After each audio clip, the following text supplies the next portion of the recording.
So this is the Insight Meditation Community of Charlottesville. Welcome to our time together. And I wanted to start off, I know the people on Zoom won't be able to see, but I've brought a piece of my home altar here tonight to share with everyone. Our theme tonight is Generosity and Ecodharma.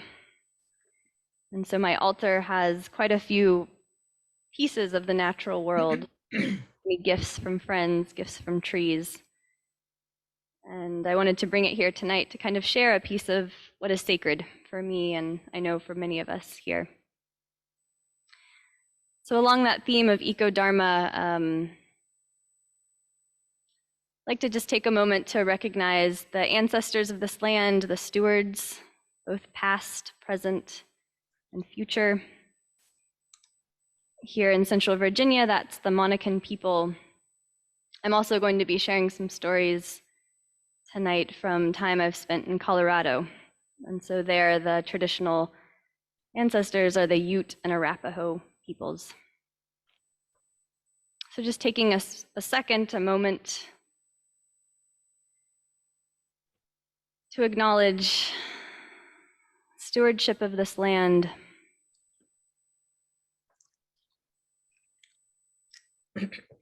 Also our kinship to this land, our membership as fellow beings with our tree relatives,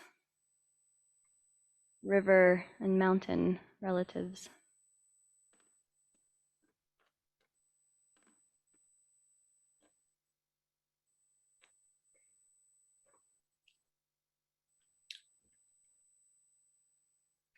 Thank you. So tonight our schedule is going to be a little different. We're going to have some guided practice as usual, about 20 minutes or so. And then we're going to have an opportunity to go outside, have some individual practice there.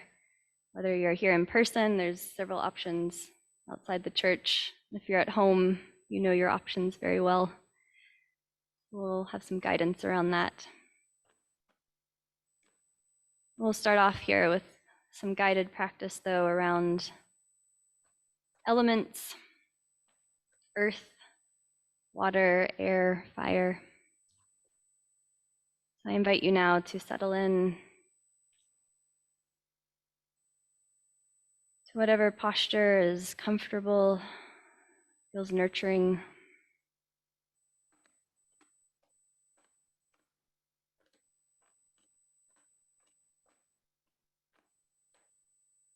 With an awareness that we are surrounded.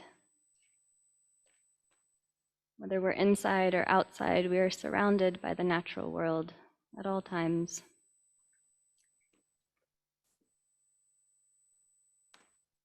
And taking some moments to settle into the surface that's supporting us.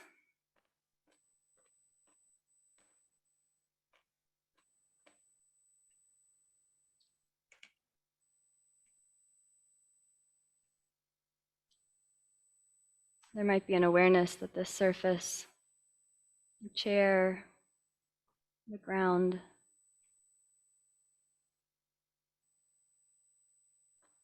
is connected deeply, intimately to the earth.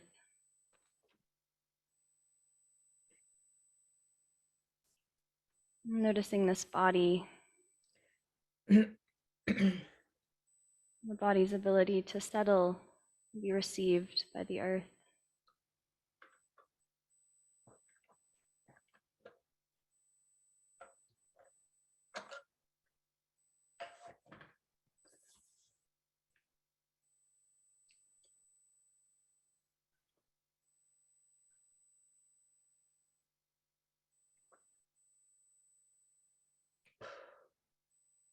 We might notice the points of contact, the feet, the bottom of the pelvis, the spine being supported.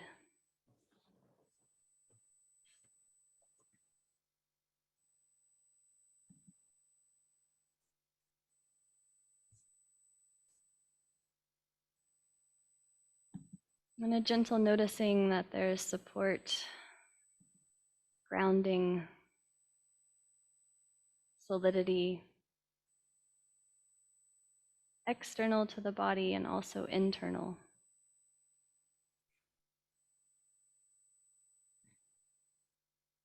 You might notice the support our spines can offer.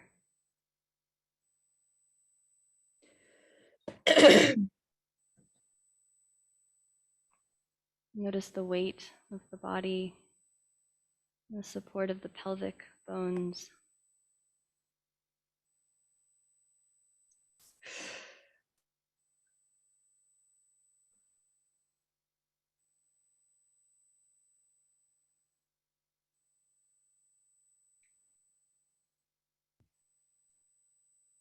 And this connection to earth, both inside and outside this physical body.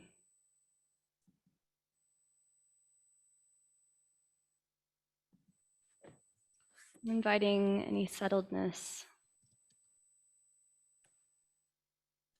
any ease that this element of earth can offer us.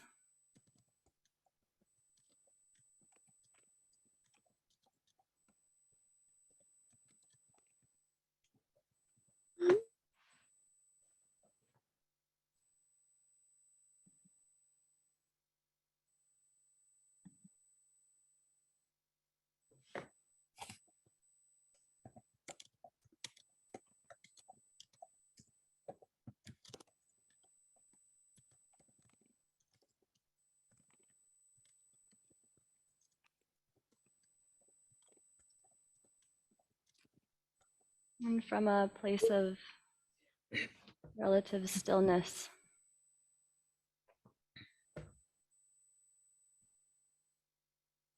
we might open our awareness to the movement within the body,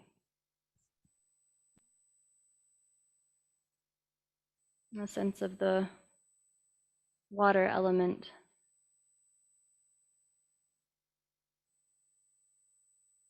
You could be aware of moistness in the mouth,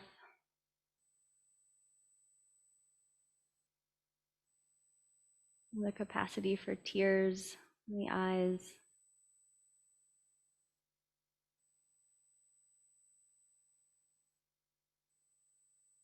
The fluidity of joints,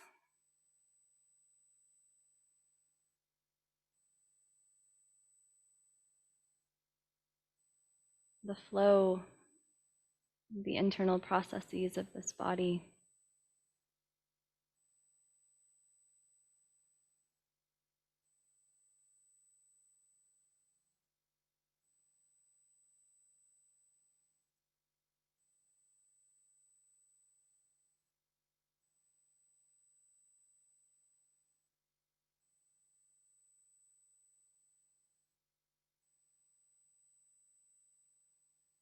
And noticing our possibility of our connection to the water element that is also external to this body.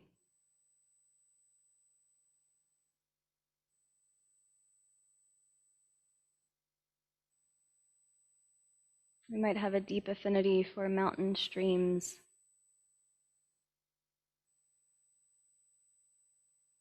the waves of an ocean shore.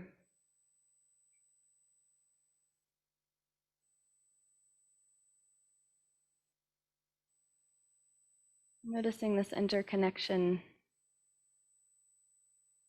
within this body and external to this body.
And from the fluidity, the flow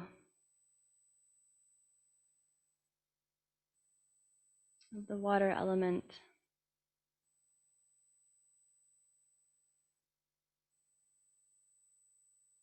we'll introduce the concept of the fire element, both within this body, also external to this body.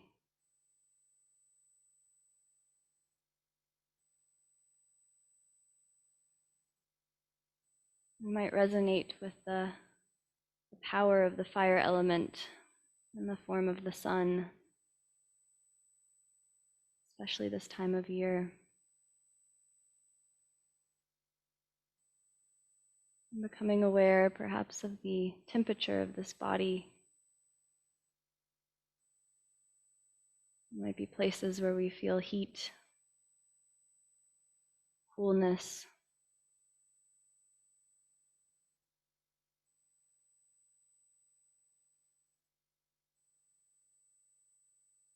And there could be a resonance with the transformative power of the fire element.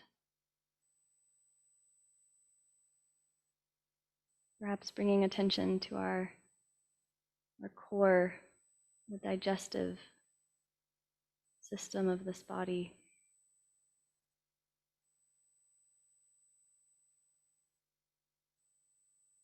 Providing nourishment, energy, life.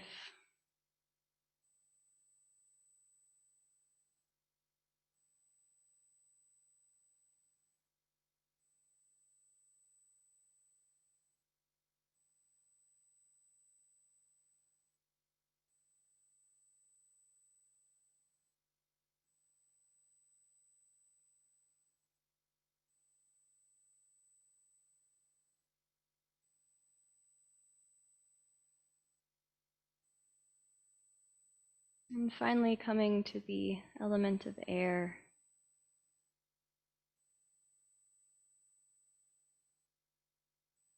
And perhaps easier to notice, to appreciate within the body as the breath gently enters and exits in its own rhythm.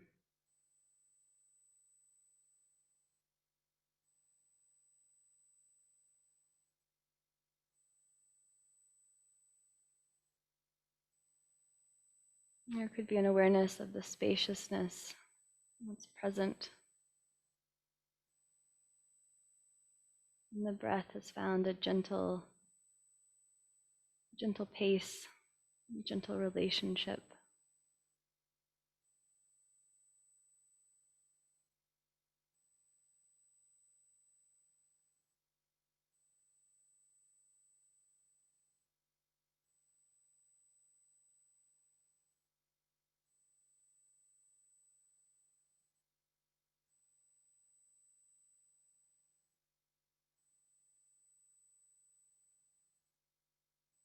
And again, perhaps bringing our awareness back to this idea of interconnection. The air element inside the body merging with the air element outside the body. The same air being breathed by our fellow beings, tree beings, flower beings, animal, human beings.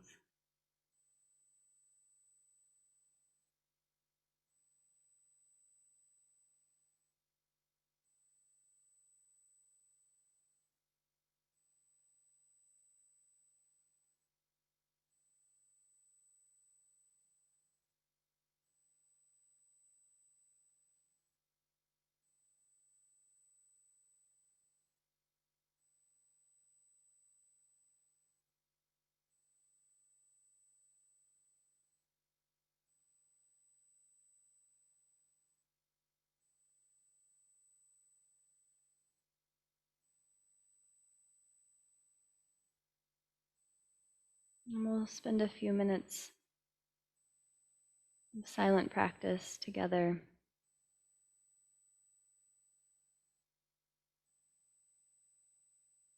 If it feels nourishing to rest in one awareness of an element or another,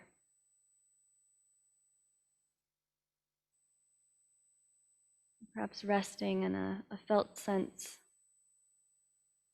of interconnection, interrelationship.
And as we come to the end of our meditation time together,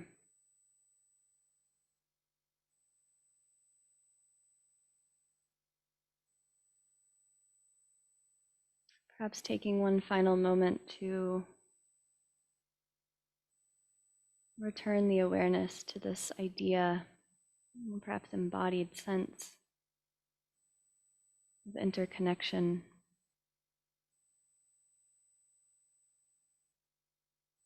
Interconnection with the natural world that sustains us. Interconnection with these dear beings in our Sangha.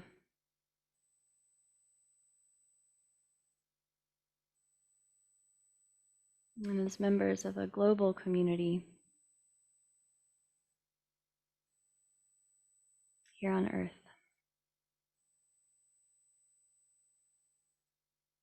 And this is a dedication of merit from One Earth Sangha.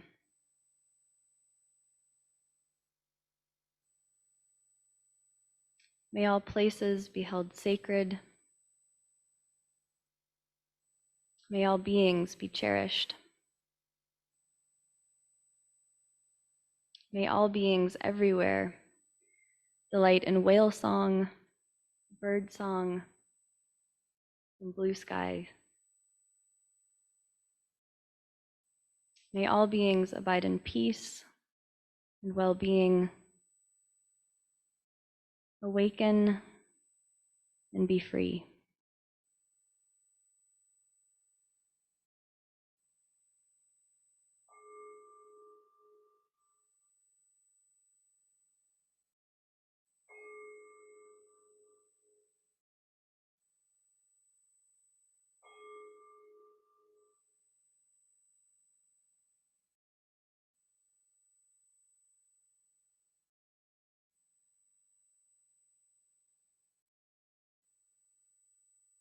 Thank you, everyone. Thank you, Zoomers.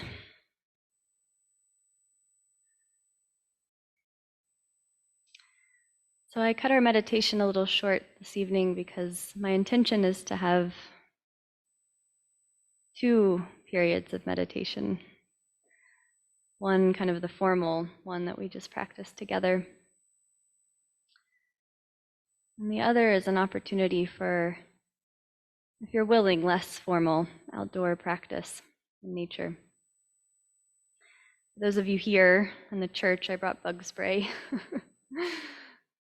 And it is an invitation, not an obligation. But the reflections I'll be offering later on this evening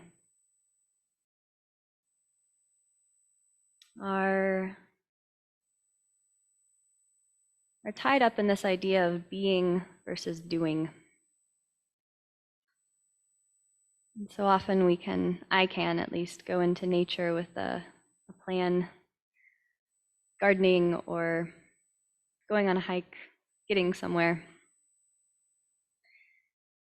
And it's actually quite an intentional practice to go out of walls, outside of buildings, and not have a plan, not have a thing to do. So these grounds offer kind of a cultivated garden up front there. There's also a labyrinth with trees and some benches out this way. And the invitation is, we're gonna have about 20 minutes. Folks here I know might want to socialize, and that's great. I really encourage community building. So that's an aspect of what you might want to do. But there is this invitation to explore outdoors with the idea that this being, your being, my being, there might arise an interest.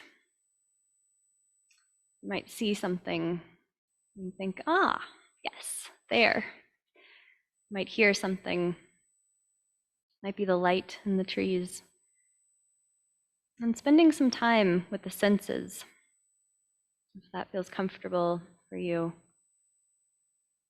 There could be some grounding internally, as we did with the elements, and some exploration externally. Also just some availability to see what arises. Could be uncomfortable without a plan. It could be lovely. As I said, there's bug spray here on this table right here. And there's several different exits you can get out through.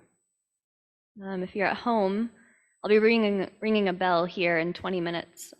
We'll come back by 5 till 8. But if you're at home, maybe if you want to join us for the reflections, maybe keep an eye on the time. And we'll meet back here at 5 till 8. Is that clear? Any questions? It's an exploration. I appreciate your courage. We'll meet back in 20. Thanks, guys.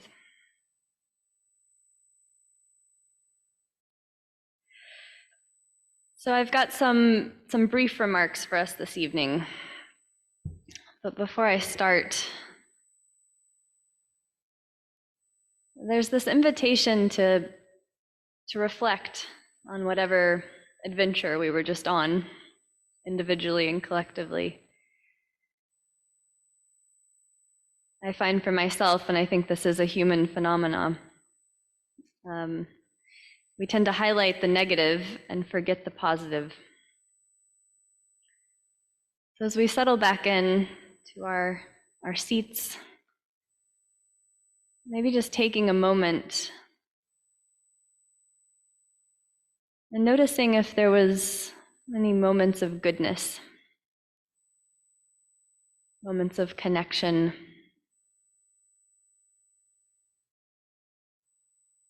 perhaps a moment of grounding or ease.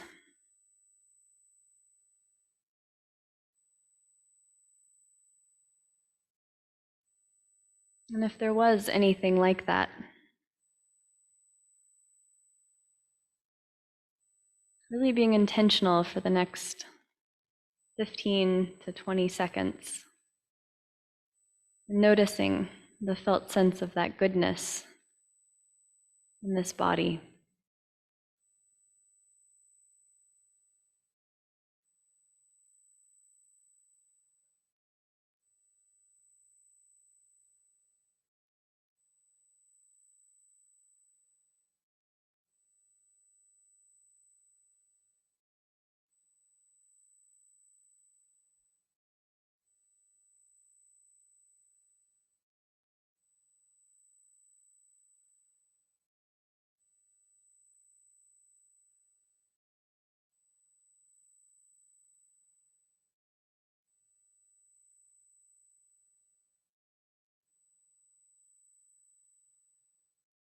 Thank you. I know I got a couple mosquito bites, but I hope that was worthwhile for everyone. So I'm going to talk briefly tonight about this theme of generosity and ecodharma. And ecodharma, just to be clear, is this idea that our Buddhist practice has a lot to teach us about coming into contact with concerns, ecological concerns, that we might be very aware of, mildly aware of, or in some kind of distress about. I've had the great good fortune the past 2 years to go on an ecodharma retreat in Colorado. And so I'd like to begin tonight by sharing a story from my time there this last month. The highlight of this retreat for many of us is what's called a solo. And many of you may be familiar with this concept. I wasn't before I started going on these retreats. The idea is that you take a tent, and all you need for 2 days, 2 nights, you choose a spot in the woods, alone, solo. And the commitment with this kind of endeavor, this kind of practice, is that there is a confine around where you will go. So I chose my spot by a river, And I chose about a 10-foot by 10-foot area that I committed to. Just as we notice the thoughts and emotions, sensations that pass through this body and mind and heart, the invitation on the solo is to be receptive to all that comes your way on this spot. You're not going to leave. And it's been my experience that a lot comes. There were squirrels and chipmunks, the water that kept coming and going, wind, really nasty thunderstorm with hail, quite a few moose, actually, and I was honored by a bear family visiting me. The idea, and perhaps what we experienced just briefly earlier, is this opposition between being and doing. You're kind of marooned in a spot. Once you've put up your tent, there's really not anything else to do, although you can try and find some things to do. But this idea of resting and being, what is it that this being does when there's not a checklist, a car, a job? And then the noticing of what this being wants. Sometimes this being wanted to play in the creek. Sometimes this being wanted to lie and watch the clouds.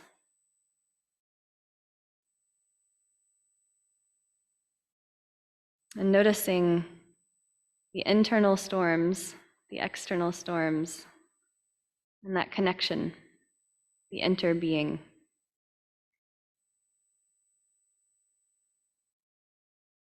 I share this story, I begin with this story,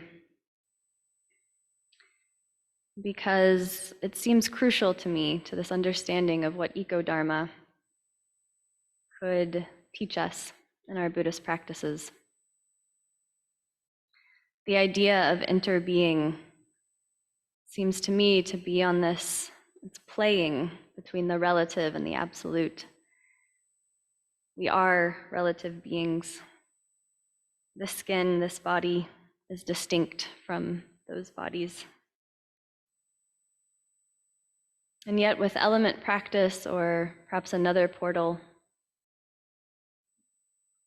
the line is a bit blurry, can become a bit blurry. We realize how interconnected we truly are.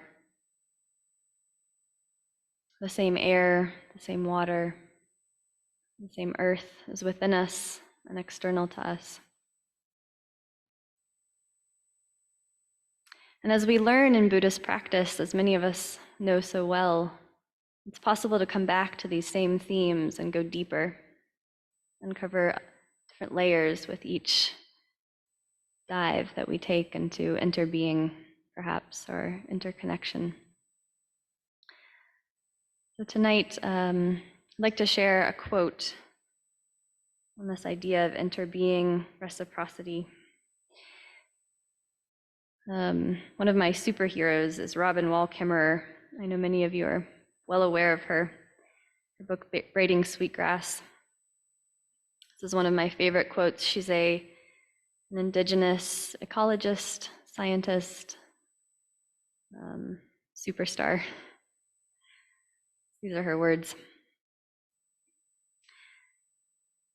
What do you suppose would happen if people believed this crazy notion that the earth loved them back? Knowing that you love the earth changes you, activates you to defend and protect and celebrate. But when you feel that the earth loves you in return, that feeling transforms the relationship from a one-way street into a sacred bond.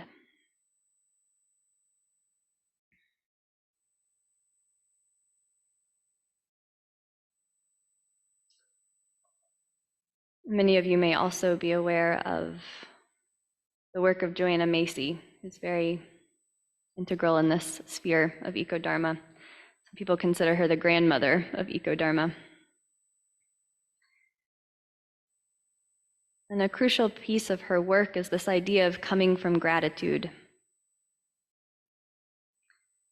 In fact, coming from gratitude is almost a knee-jerk reaction if we are grounding ourselves in the awareness of the infinite gifts that the natural world offers us all day, every day, without pause.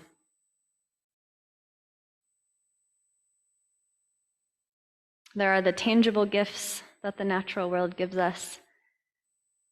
I think of the tree relatives who've given us the ground of this church, the pews, the walls, the roof, so that we stay dry. All the food we've ever eaten, of course. The sun, the shade of a tree, the wind.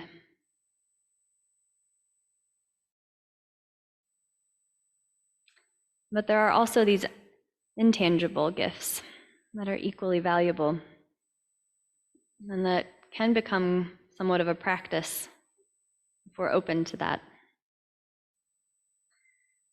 I know for me in recent years, the practice of going among trees and being intentionally aware of their strength, their solidity, their groundedness, especially in moments where I am feeling distress or sadness or grief. And there is this relationship to be cultivated. Sometimes I'll breathe in those qualities of strength, solidity, ease that I do not feel, but that I know are possible. And I'll breathe out whatever is difficult in my experience, knowing that my tree friends can hold it, can help me bear whatever it is. For some of us, we might have resonance with a mountain stream or water, the water element. As we were reminded in the meditation, that flow, that fluidity, the resourcefulness among all the obstacles that a stream perseveres. We too have that capacity. There was a really special meadow in Colorado that I connected with and felt a sense of great spaciousness, externally, internally.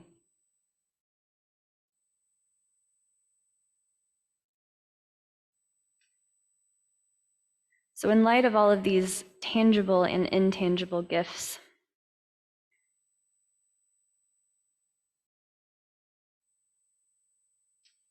in light of all the gratitude that might arise as we are aware of all that is available to us all the time from the natural world, where does this practice of generosity come in?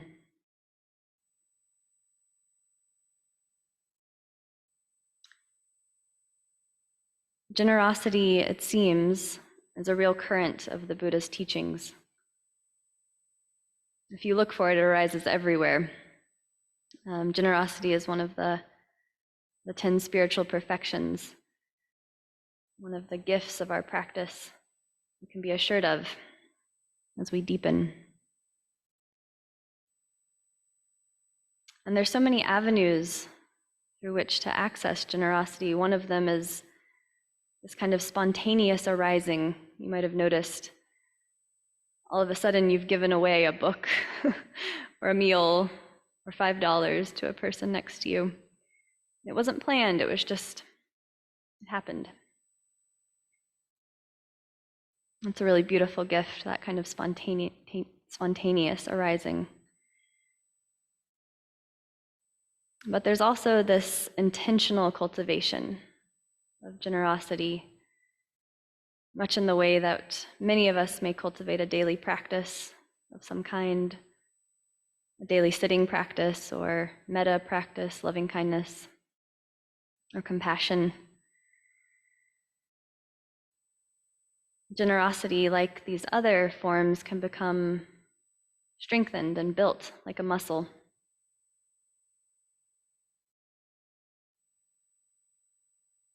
I know in my experience of Dharma circles, and this doesn't have to be true for everyone, but oftentimes we talk about dana, which is the Pali word for generosity, around this idea of money and finances.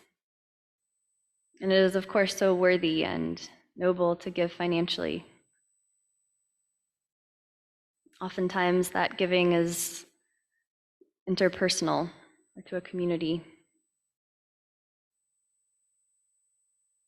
But the inquiry here tonight rests in our relationship, our reciprocity with the natural world. This inquiry, we receive so much, so much, everything, really. What do we give in return?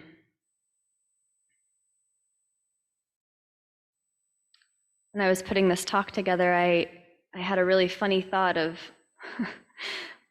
what if I offered a $5 bill to a mountain stream? The absurdity of that kind of struck me because I feel a deep debt that money doesn't play a role in. There's something deeper. And so in the inquiry, what is deeper? What is more dear to us than money? Of course, there's many things. What do we offer? Well, we are so many different beings, and we all come from so many different causes and conditions. So there's no one answer, there's nothing right or wrong here. I'm just going to speak a few more moments about some thoughts that might aid this inquiry if it serves you.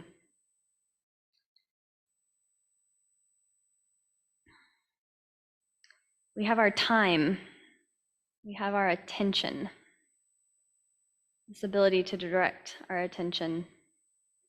We also have our intention, this amazing ability to set deep intentions for ourselves, for our lives.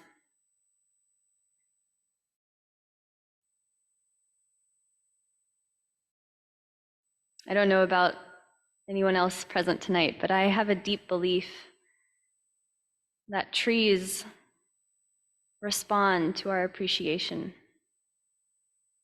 I believe that they have awareness, that they sense appreciation, acknowledgement, generosity.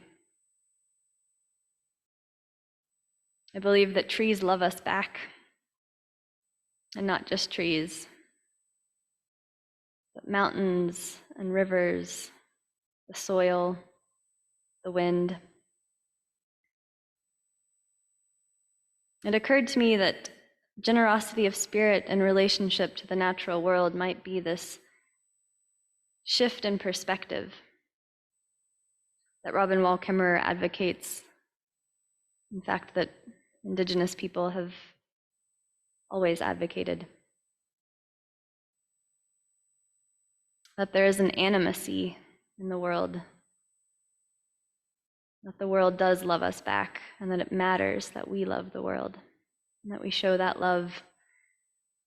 There's a gorgeous oak tree outside.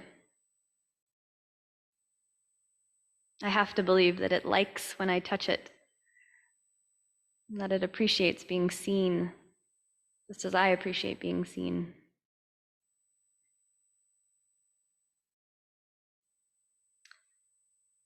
I find one pivotal moment around the Buddha's enlightenment very, very comforting. Many of us may know the story of the Buddha's enlightenment. sitting under the Bodhi tree. Many, many challenges from Mara, sitting for days and days. And finally, the last challenge from Mara comes in the form of, who are you to believe you could be enlightened? Who is your witness? We all might remember the Buddha touched the earth, and as the myth goes, the earth roared back, I am your witness.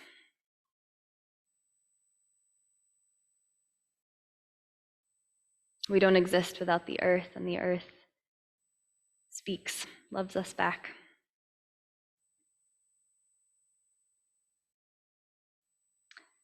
So this inquiry, generosity of spirit to the natural world, it's not another thing for our to-do list. It's not any demand or request. It's more of an inquiry around shifting our perspective, shifting our attentiveness, granting animacy to something outside of ourselves. And it's a communal effort. Robin Wallkimmer talks about the English language using the word it for trees, for live things. I would be offended if someone said it about me, but this is what our language does. So you'll notice I use phrases like tree relatives, tree siblings. I risk sounding a little crazy, but it is a deeply felt thought. So my remarks tonight are brief. It's just an offering of an inquiry for us collectively. Our Sangha is moving into some really exciting Ecodharma opportunities in the coming year. There'll be more announcements forthcoming, opportunities to get involved, not just as a form of service, but as a real deepening of practice. I hope you'll feel welcome. I'm going to close us off tonight with a poem from Mary Oliver, who always says everything better than anyone else ever could.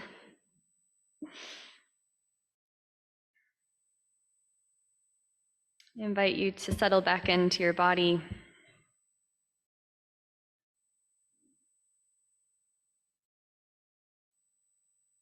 Maybe settle back into the felt experience of being a member of the natural world.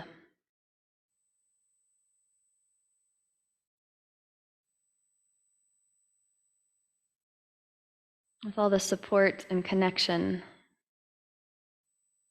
what that offers.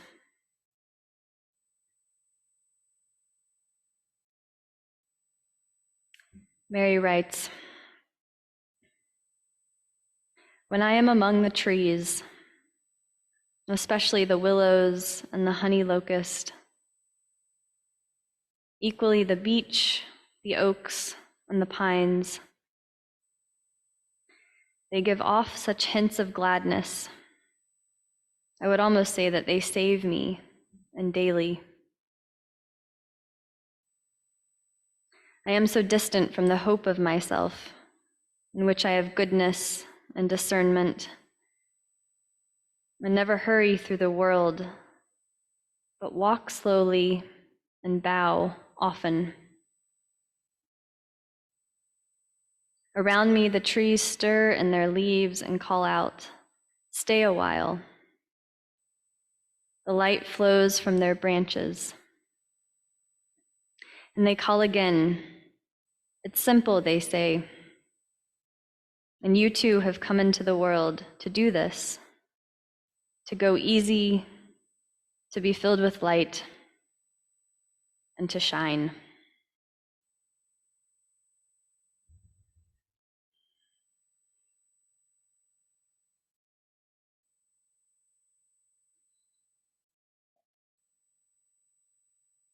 Thank you all for your presence, your practice, your time. It's been an honor to be here tonight.